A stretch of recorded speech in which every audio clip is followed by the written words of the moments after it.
Hello mga kapatid sa pananalig! Oh my God! So yun na nga, last week is naganap na yung GMA Gala, no? Gali? Ano basta yung gala? Yun, basta yung party, yung event, yung ball. Ngayon, syempre, ang daming magagandang mga artista and of course, naglabasan na sa mga social media yung kani-kanilang mga bet, no? Pagdating sa mga babae, sa mga ladies, no? Sa mga women na umaten at syempre sa mga boys din. Kaya naman hindi ko nag-alam kung gagawin ko tong video na to, pero hindi ko mapigilan yung sarili kong mag-comment. So ayun guys, tatry ko lang maging commentator at magbigay ng aking raw reaction, no? Kasi this is my first time. Kasi ayoko mag-comment, baka mabash ako. Ay, huwag naman sana. So nag-isip ako guys kung sino talaga yung gustong-gusto kong bigyan ng comment or magbigay ako ng opinion about sa look niya kasi na mesmerize din talaga ako sa outfit niya that night. So eto na nga, ano ba? Kinikilig ako!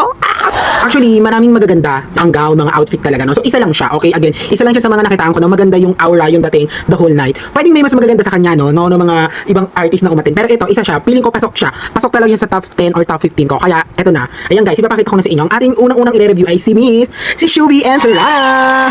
So, ayun guys, hindi ko alam kung makaka-copyright ako kasi sinave ko lang yung picture niya in my best very power, no? So, hindi kasi ako masyadong maalam sa technology, guys. Pero ayan, tatry ko siyang i-edit at i-flash yung screen para magkaroon kayo ng idea kung ano talagang suot ni Shubi. Pero ang suot niya ay likha lang naman ng nag-iisang, ay di ba sinulat ko pa talaga kasi research ko, syempre baka mabash ako. Ayan, na nag-iisang Rian Fernandez. Ayan, no. So kilala naman natin si Rian Fernandez is napakagaling talaga nitong designer ng mga gowns. So ito, meron akong tablet guys. So dito ko titignan yung aura ni Shubi. Oh my god. Yung feedback na ibibigay ko is about dun sa suot niya, sa look niya, and sa overall na dramatizationism ng outfit niya. Dramatizationism sa akin hindi parang yung kwelang Shubi, hindi yun yung nakikita ko dito sa outfit niya na to tonight, no. Parang nakita ko talaga sa kanya yung nga yung pagiging regal, pagiging demure, no, pagiging babae, no. Yun. Syempre, ang ganda nung niya, yung parang hindi ko alam kung blazer ba yan or shawl yung tawag dyan, no. It's flower inspired and then yung details ng gown niya, simple lang talaga guys, pero very intricate. Ayan, meron ditong close up, ayan, titignan ko talaga yan guys. Meron ditong close up, so parang mga, I don't know, it's a mix of butterfly ata and flower dito, no. And ang maganda talaga sa gown ni Shubi na na-appreciate ko is yung cut, no. Kasi talagang parang yung cut dito, tsaka yung circle dito, parang it's enough, no, to show enough skin para sa ating blue red carpet sa GMA Gala. And oh my god, talaga yung parang shawl ata tawag dito or something na yung sinusuot. Ang ganda, kaya gagato yung sinuot ko ngayon, di ba? Very Shubi.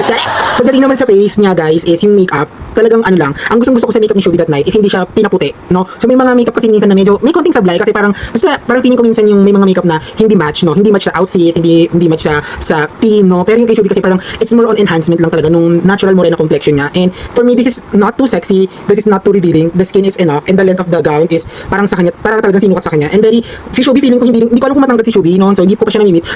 Ayan. So pero yung tindig niya sa gown na to is sobrang antangkad niya tignan and very beauty queen material siya tonight. So for this look, wala naman ako masyadong ibang napapansin, no? So enough din yung accessories. Hindi na naglagay ng accessories sa leeg kasi maagaw pansin yung gusto nilang i-emphasize kasi yung ganda ng ng middle ng gown. Dito sa top yan, sa gitna ni Shubi kasi parang yun yung accessories niya. So tama lang na hindi na siya nag-necklace dito. Enough rings, enough bracelet or bangles yung nakikita ko dito. And then I really love yung pagkakanto ng tenga niya tapos nandun yung dalawang hikaw niya dito sa gilid. I love it. Yes. This is 10 across the board. 10 across the board. So Shubi, pasado ka.